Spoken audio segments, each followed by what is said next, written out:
Find the second derivative of the function. The function we need to find the second derivative of is f of x equals x over 1 minus x. This function tells me that we will need to be using the quotient rule because we have a function in the numerator, this x, being divided by a function in the denominator, 1 minus x. So the quotient rule states we will take the denominator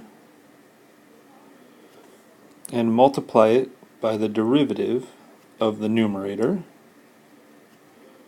and from that we will subtract the numerator times the derivative of the denominator. And we will put all of it over the denominator squared. Oops, f prime of x. There we go. When we find these derivatives that are left over from our quotient rule, we get the following. 1 minus x. The derivative of x is just 1, and I will not represent that down here.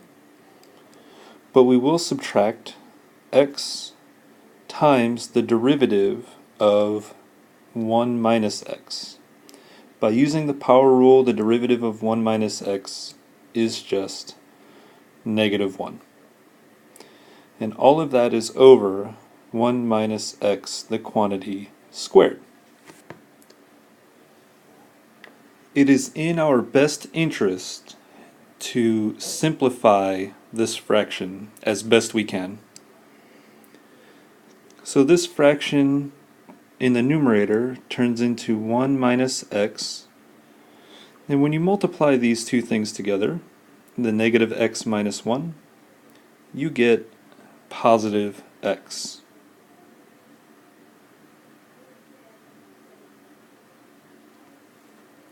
What's really nice about this is that you have a negative x and a positive x in the numerator that add up to 0, which just leaves you with 1 over 1 minus x, the quantity squared.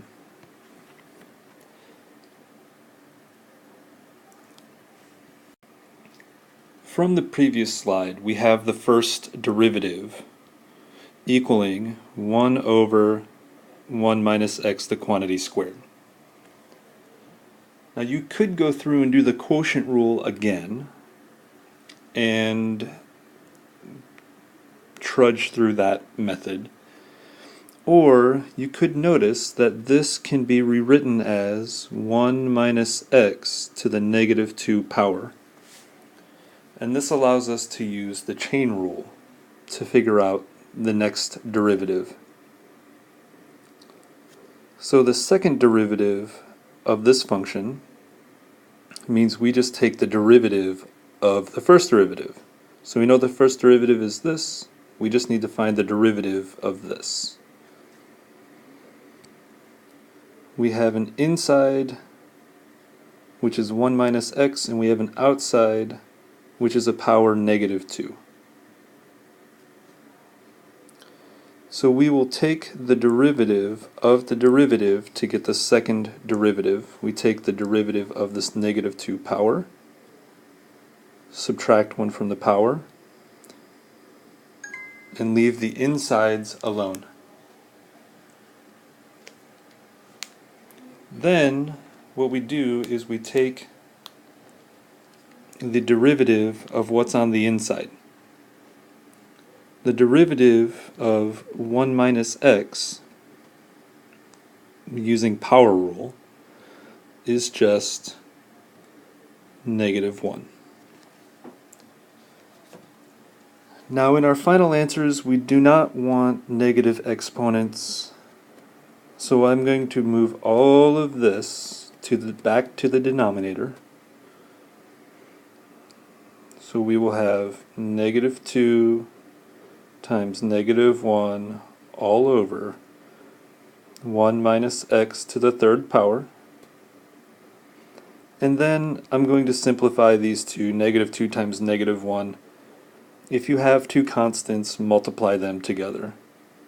This just simplifies to 2 times over 1 minus x, the quantity cubed.